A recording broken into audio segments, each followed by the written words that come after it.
This is the story of Mr.Sun and the Halloween Ball, written by Solaris BlueRaven.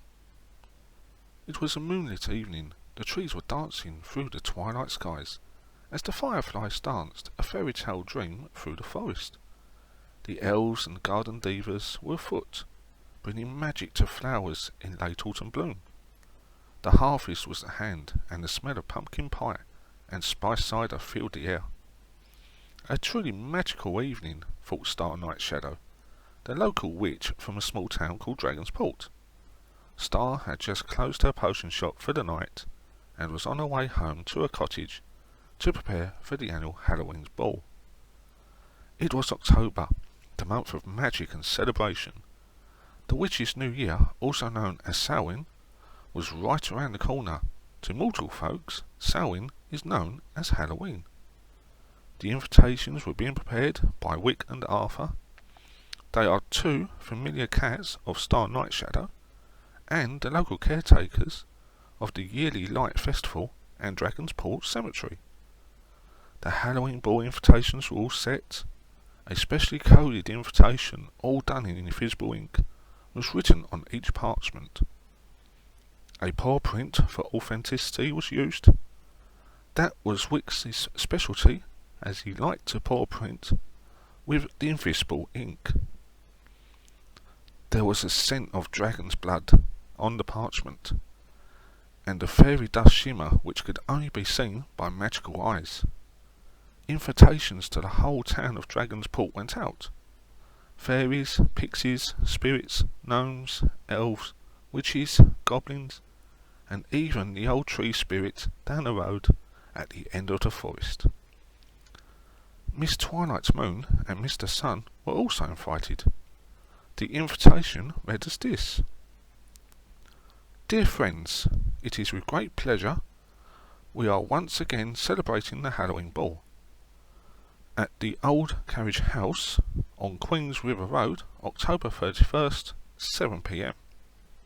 Please be in costume, RSVP if attending. Food and festivities provided. Yours, Miss Star Night Shadow. Miss Twilight Moon was one of the first to receive her invitation. After all, she was the evening eye in the sky. She had observed the delivery of the invitations from her nightly jaunt through the clouds. Following the route of Harold, the delivery gnome, she shadowed his move from home to home and mailbox to mailbox. Her moonlit beams were lighting the way. Miss Twilight Moon was illuminating the addresses so that Harold could see where he was going. The gnome looked up and said, Is that you, Miss Twilight? Why, yes, she replied. I should have known, said the gnome elf Harold. I felt a silvery mist on my back, and I knew it was someone friendly watching over me. Miss Moon smiled and said, Of course. Would I let you go alone on your delivery without a light from the moonlit skies? Why, no, said Harold.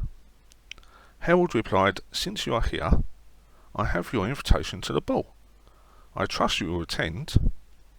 Miss Moon smiled and said, When have I ever missed a Halloween ball? Harold the gnome smiled and went on his merry way, sending his farewells echoing down the road. See you at the ball, Miss Twilight. There was an address which was most difficult to deliver. It was for Mr. Sun. Harold thought to himself, How do I get this invitation to Mr. Sun? Miss Twilight Moon was tracking Harold through the clouds and overheard his rather loud thoughts. Miss Moon chimed in, saying, I will see to it that Mr. Moon receives his invitation. I have a special friend who can deliver it. Should you like me to assist? At that point, a mist-like creature appeared through the clouds, forming the vapours of a bird. Yet the wings were much larger than any bird Harold had ever seen. What is that? Asked Harold.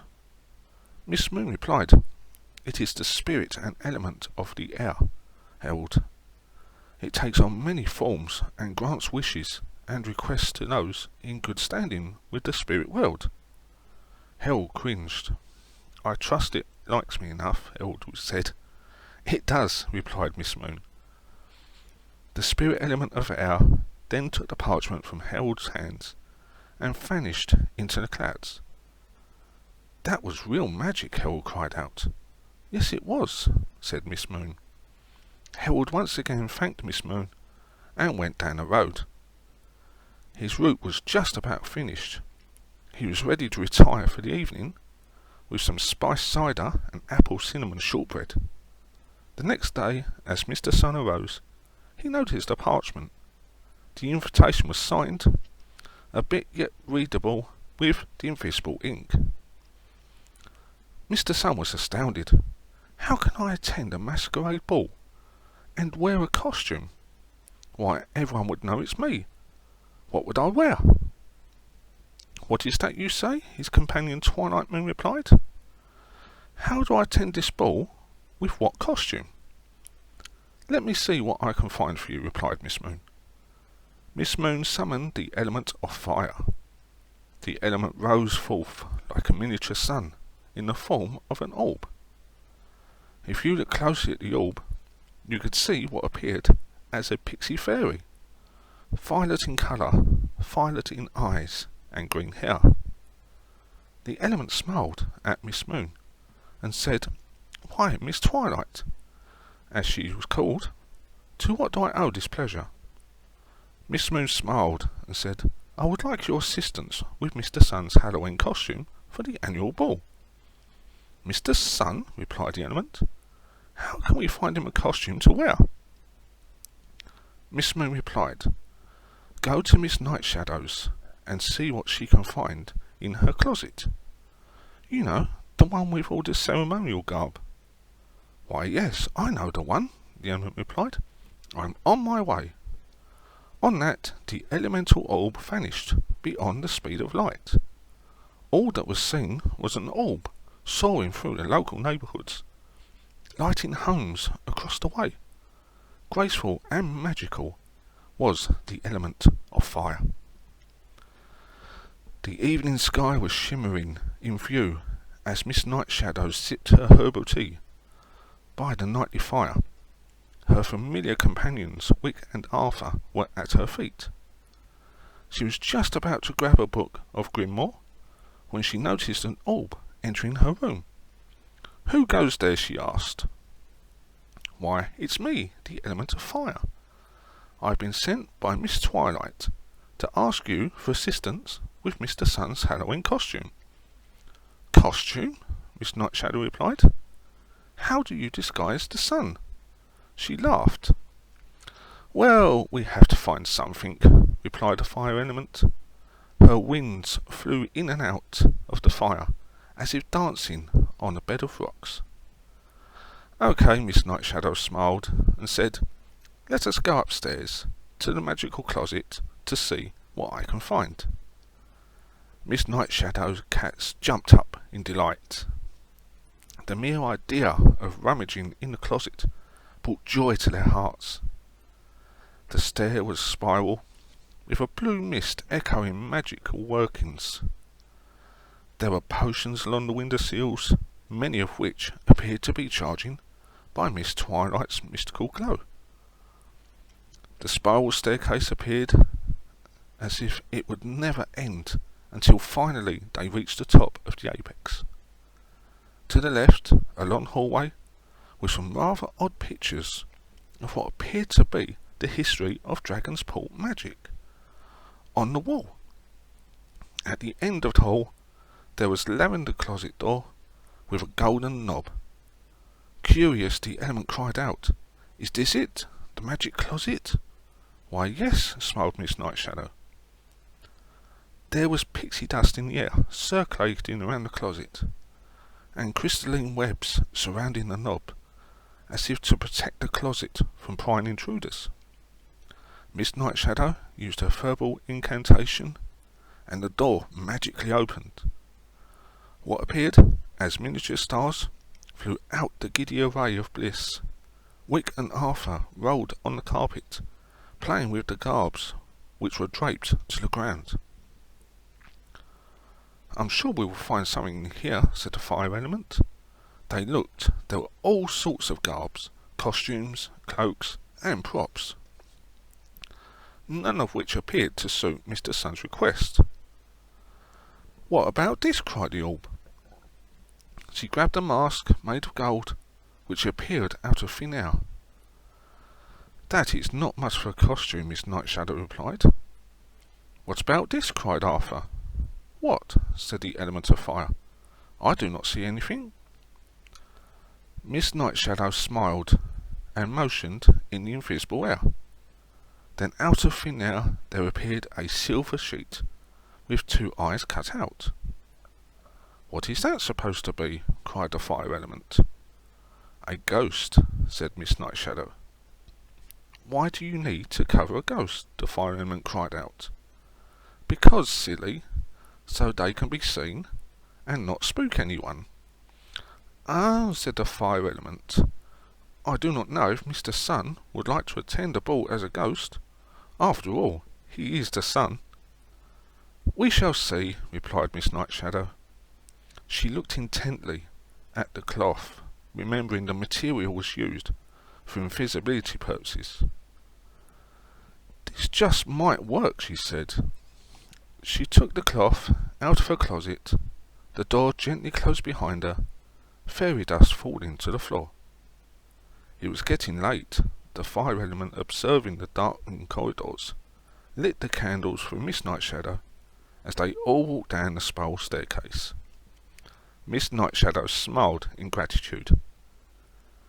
With that, the element of fire smiled back and vanished into thin air, with the invisible garb, saying, "I will show this to Mr. Sun. Thank you, Miss Nightshadow, and good night." "Good night," replied Miss Nightshadow. With that, Miss Nightshadow returned to her fireplace, sipping on her tea, with her 2 companion friends at her feet, warming themselves in a gentle purr. The peaceful night shimmered away to twilight morning. The next morning, the fire element was there, bright and early, to show Mr. Sun what she had found. Mr. Sun saw the garb and said, "What is this?" The fire element replied, "Why, it is an invisibility cloak used for ghost costumes." "A ghost?" replied Mr. Sun.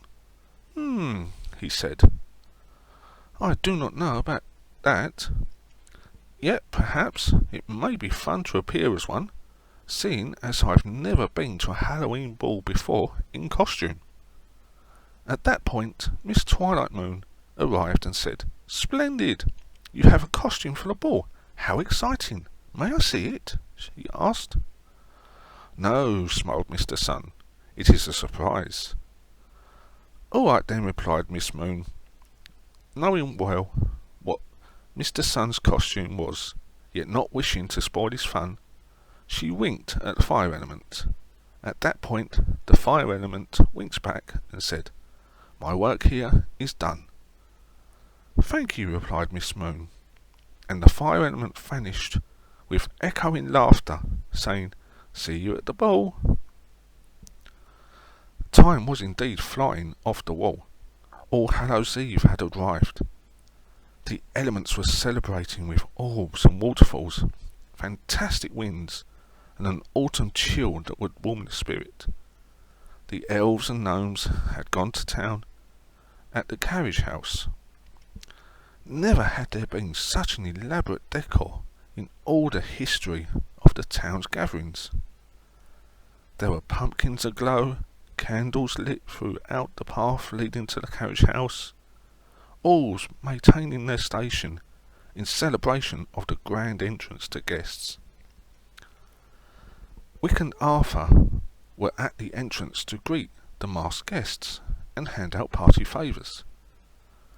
There was even Mr. Spooky, the house caretaker, and Elder Cat taking coats and inviting in for some pumpkin bread and spiced cider. The kitchen was indeed the hearth of the home, filled with fairies, gnomes, elves, and pixies.